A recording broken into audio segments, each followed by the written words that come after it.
Hi everyone, it's me. Welcome to today's video. Oh my goodness, it is time again to choose our next monthly TBR, the most exciting time of the month. We do this literally at the start of every single month, so I feel like we don't really need to explain anything, but I just can't believe it's time again to choose another monthly TBR. So grab a snack, get comfy, and let's talk about May reads. All right, you guys all know what we're doing here today. So I'm gonna pick 5 prompts from the jar and we're gonna pick 5 books to fit each of those prompts. And those 5 books will be my priority reads for the month of May. Oh my goodness. Did you just see me like spill all of my prompts out of my jar? Okay, let's try mixing that again and try not spilling this time. Anyways, in terms of May reading mood, I feel like I'm still in kind of a miscellaneous mood. My April TBR, as you guys know, was a little bit chaotic and we were kind of jumping everywhere in terms of genres, vibes, moods, authors, all of that. And I feel like I'm in kind of a similar mood right now. I actually maybe feel slightly romantic right now, but like contemporary romantic, not fantasy romantic. I'm definitely wanting to pick up some literary or contemporary fiction as well. But then at the same time, there are also a whole bunch of series that I am on the brink of either finishing or catching up on, and I want to get some of those on the TBR as well. I mean, there's elephant in the room. There's like the most giant book I've ever seen sitting at the top of my TBR because it literally does not fit on the shelves. I mean, it'll probably fit, but it takes up a lot of room, you know what I mean? But yeah, lots of miscellaneous moods, lots of miscellaneous goals. So let's just see what the jar does for us today. All right, let's pick a first prompt. We have to do a pink one first, obviously. So let's see what this one gives us. Oh, you know what? Okay, this definitely fits the mood for May because it says flowers on the cover. Perfect. Okay, this is definitely giving us spring vibes. What has flowers on the cover? Oh my goodness, you know what for sure has flowers on the cover? If this doesn't have flowers, I'm gonna be very surprised. Okay, yes, it clearly has flowers on the cover. So this is Picking Daisies on Sundays by Liana, Cincotti. I received this from the publisher because I believe this book was indie published originally, but then recently it got picked up for a traditional publish. And I've heard like, honestly, some mixed things. I think I've heard mostly great things, but then some kind of mixed things. But this is a YA, I'm pretty sure, contemporary romance, and it's essentially a second chance story. So our main character's name is Daisy, and she's had like a best guy friend her entire life who she was like maybe low-key kind of in love with, but either nothing happened or maybe just like a little something happened, but they've definitely like split ways. And then 4 years later they run into each other and they kind of reconnect, but then he actually asks her if she can pretend to be his girlfriend for his sister's wedding. And so we enter this fake dating situation with childhood best friend slash first crush. And honestly, like nothing about this sounds groundbreaking. Florals in spring, groundbreaking. But there's something about this that, you know, just sounds really comforting, an easy read, and honestly perfect for the season. Like if I don't pick this book up in the spring, I don't know when else I would pick it up. So that's definitely an option. Very, very floral themed. I'm seeing real obvious flowers right here on Never Ever After by Sulin Tan. This cover's really gorgeous as well. I feel like Sulin Tan is one of those authors that always has gorgeous covers. There are some authors that just get blessed with beautiful covers every single time. I don't know what it is. Like publishers just choose an author and they're like, you are the chosen one. You will get the prettiest covers ever.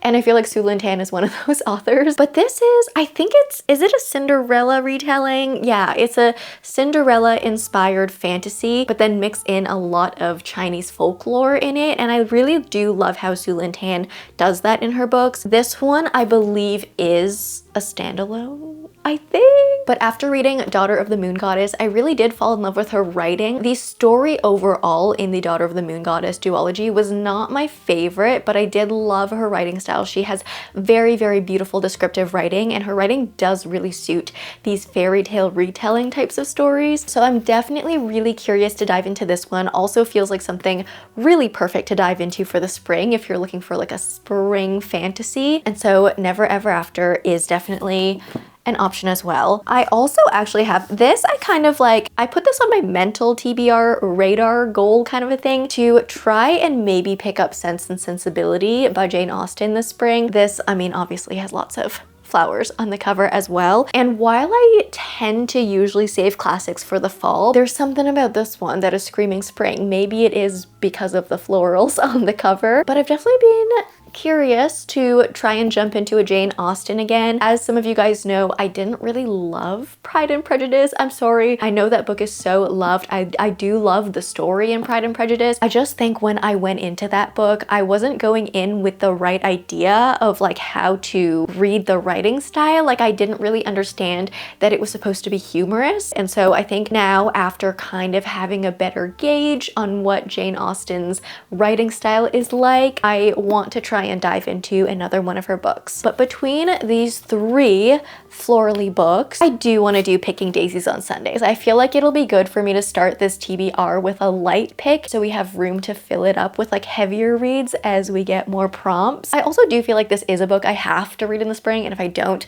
I will never pick it up. But these other two, like I could see myself reading them at other times of the year. So for a book with flowers on the cover, I'm gonna do Picking Daisies on Sundays. Wow, that was honestly like a perfect pick to start off a spring, like May month TBR. So I honestly kind of love that. Maybe the jar is on our side today, but okay, let's see what it gives us next. Okay, we could go any way with this one. So this one says odd number of pages. Let's get a series on the TBR because, as I mentioned, I do want to like bang out some series this month.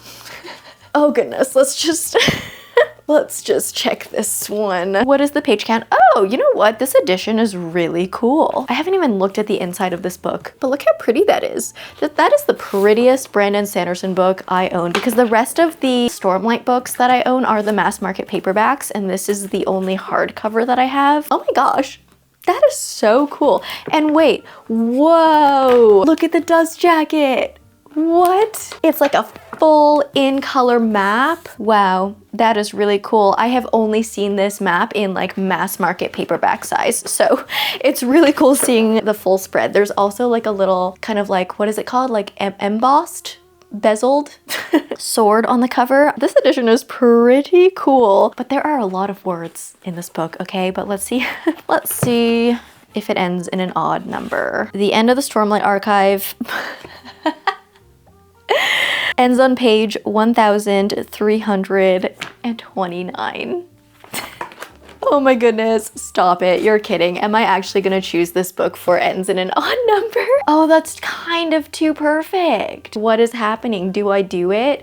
Is that terrifying to add this to the monthly TBR? You know what? If I put this on the TBR right now, and it is sort of like the end of April as I'm filming this video, if I pick this on the TBR, this is the book I'm picking up next. Like I am diving into this. I'm starting it in April and I'll finish it in May, but this is an endeavor. This is like a 2-week read, maybe. I don't know. Okay, anyways, that's an odd number. Let's see if there are any more like friendly page count series to finish. So next book for me in the Shadowhunters world is Clockwork Princess. This will finish the Infernal Devices for me, and I'm really excited for this one. I just keep hearing that this book will like change my life, so definitely interested. This book ends on page 569.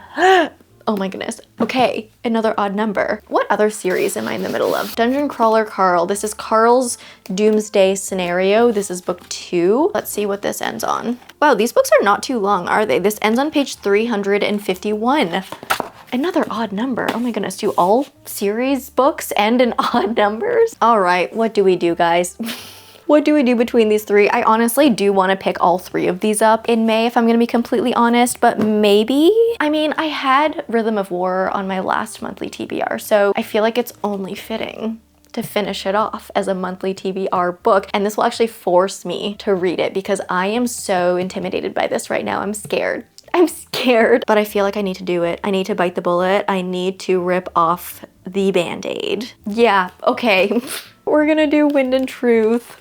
What? Okay, it's actually really, really good that we started off this TBR with Picking Daisies on Sundays because, yeah, Okay, let's try and like not put any more chunkers on the May TBR because that's gonna take a lot of time, but it just has to be done. It just has to. Okay, prompt 3, please make it be like shortest book on the TBR, please. I feel like we really need that. Okay, this says 2-word title. Okay, Swordcatcher by Cassandra Clare is 2 words. I don't know if I want to start that yet because I want to, as I mentioned, I want to finish the Infernal Devices series this month. So let's just do one Cassie Clare at a time. Oh, I wish Yesteryear was 2 words, but it's in one because I really want to pick that one up. The Spectacular is 2 words. I am actually curious about this one. It seems like this will be a heavier literary fiction or contemporary fiction because it's set in New York City in 1956 and we follow our characters as they try and figure out the identity of a bomber. So definitely some heavy material in this one, but I've heard some wonderful things. What else do we have? Oh, I have this. This is Simple Heart by Cho Hae-jin. This is a translated work. I believe it was originally written in Korean, but this one follows Esther, and she grew up in an orphanage and then was adopted by a French couple. And then I think now, like as she's an adult, I think she gets pregnant, and as she, I don't know, gets pregnant and starts embarking on this journey to become a mother, she starts kind of like reconciling with her past, with her experience,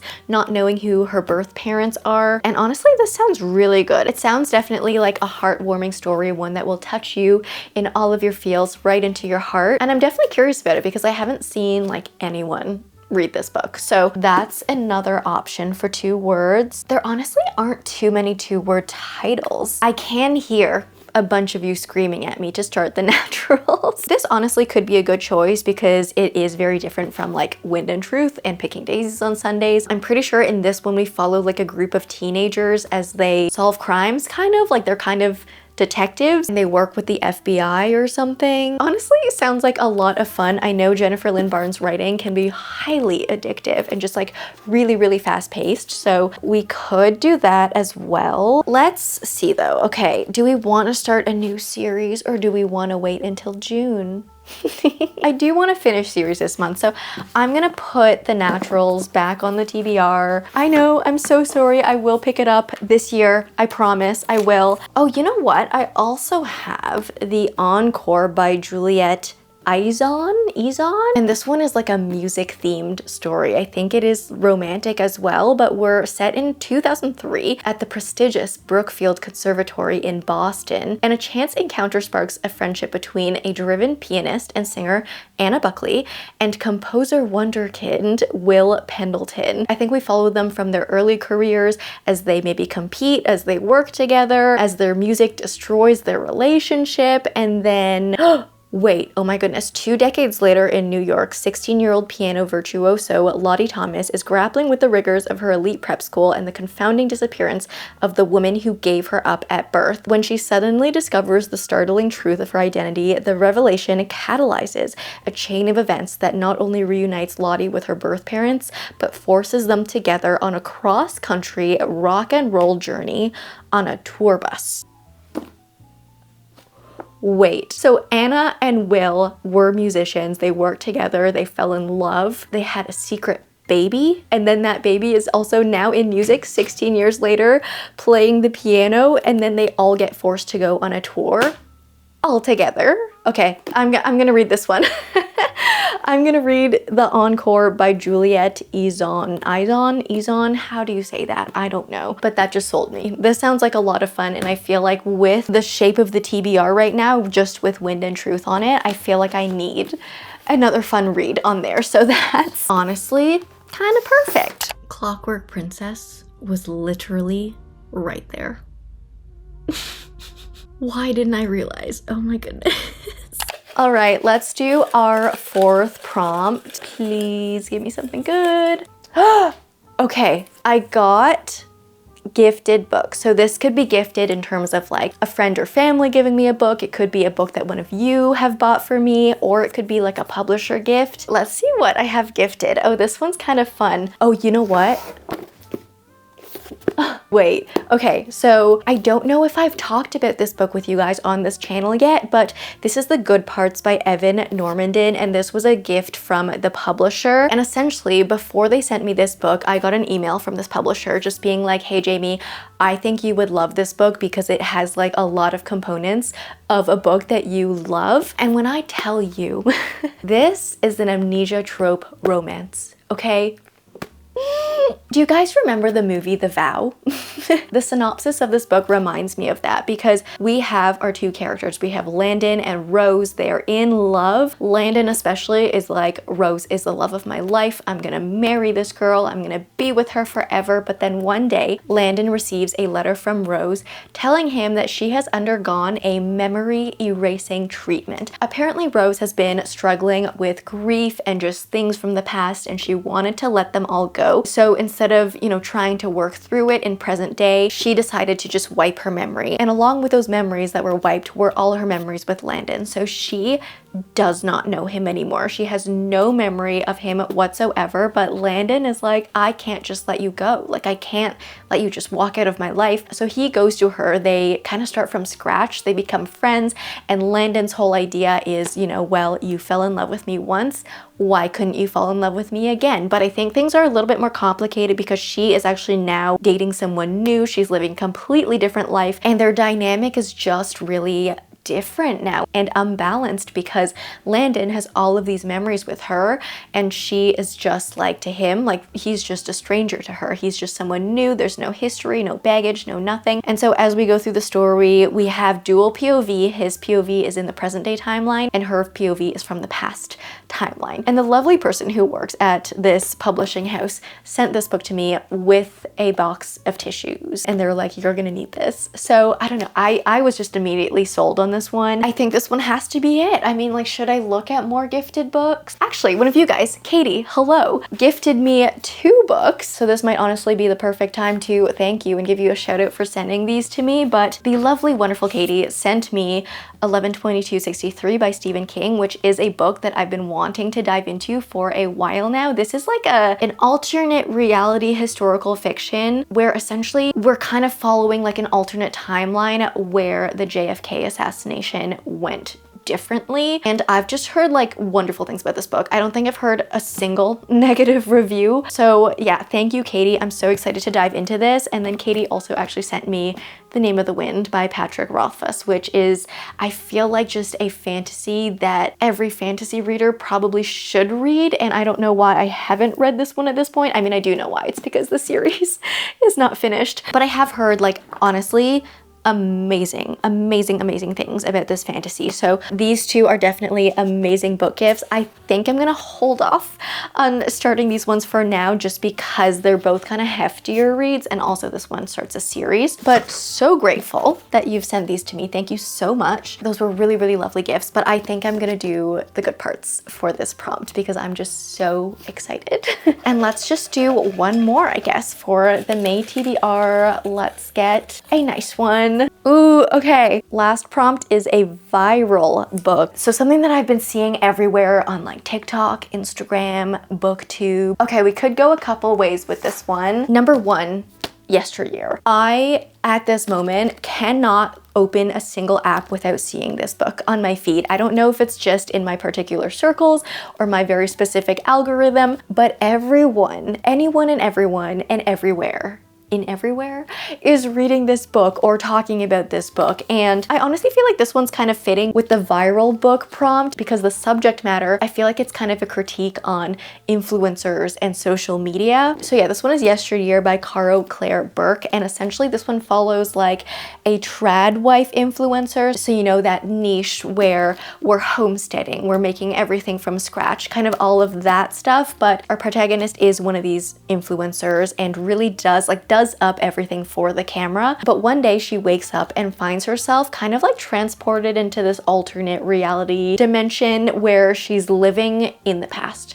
but her family's there, like her husband, her kids, everyone's there, but they're all living in this like kind of past historical timeline where she's actually living on a homestead. She's actually needing to make stuff from scratch, but it's not only the glamorized parts of it anymore. It's not just posing for the cameras and, you know, framing things properly and making everything super aesthetic. It comes with all of the real things and all the issues that come along with that kind of era, I guess. I'm just really, really curious about this one, and it's definitely viral at the moment, at least, you know, on my algorithm. So that's a good option, and I've been really like kind of chomping at the bit to get to that one. We can't talk about viral books without talking about Dungeon Crawler Caro, so that's definitely an option. Also, I feel like Heart the Lover by Lily King. I've been seeing this one a lot. I feel like everyone I know is either reading this book or buying this book or adding this to their TBRs. Like, I'm just seeing everyone read this book, and it might honestly also be a good one because it's a short read, so it'll balance the page count that I'm needing to read this month with Wind and Truth on the TBR. So these three are definitely very, very interesting. What do I choose? I kind of want to choose all three. I kind of love the sound of all of these. I might do Yesteryear. I might. This one has just been really, really, really at the top of my mind lately, and I'm really curious to see like what direction this book goes in. Obviously, there's going to be a lot of political commentary on it. I'm definitely expecting that, but I do wonder if it'll be very like in your face and obvious and pushy with it, or if it'll take a more nuanced approach, which I hope it does, because I do love, you know, a book that has politics in it. Obviously, it's very important, but I don't love when it feels very just like flat, one-dimensional. So I'm hoping this one does take a bit more of a nuanced approach. I don't know, this one sounds like it will be very layered. So I think I'm gonna do Yesteryear for a viral book. I feel like this is another really random stack. Like the April stack was kind of random feeling, but this one also feels very random feeling. It's just the spring season, you guys. I don't know what to read in the spring apparently. But these are the 5 books on the May TBR. So we have the chunkiest high fantasy, we have a romance, we have a kind of like general fiction family rock band story, we have a memory amnesia trope romance, and then we have a literary fiction with commentary on social media and I don't know, feels like it'll be really political. So to recap, for a viral book, I have Yesteryear by Caro Burke. For a gifted book, I have The Good Parts by Evann Normandin. For a 2-word title, I have The Encore by Juliet Izon. For a book with flowers on the cover, Picking Daisies on Sundays by Liana Cincotti. And for a book that ends in an odd number of pages, Wind and Truth by Sanderson. All right. I feel like every month now when we're getting into these monthly TBRs, I'm just gonna like not expect anything, because these have all just gone in a direction that I would never have expected. Like the Picking Daisies on Sundays, I feel like that started really pure spring vibes, and then we just kind of went all over the place. So that being said, I hope you enjoyed this video. I hope you're excited for some of the books on the monthly TBR that I'm gonna dive into this month. Maybe you can read some of these along with me. So I'm gonna leave you guys here for now. I hope you enjoyed this video. If you did, please leave me a like and a comment. If you don't know what to comment down below, let me know what is on your May TBR. If you like me, subscribe, do that bell thing, and I will see you in the next one. Bye!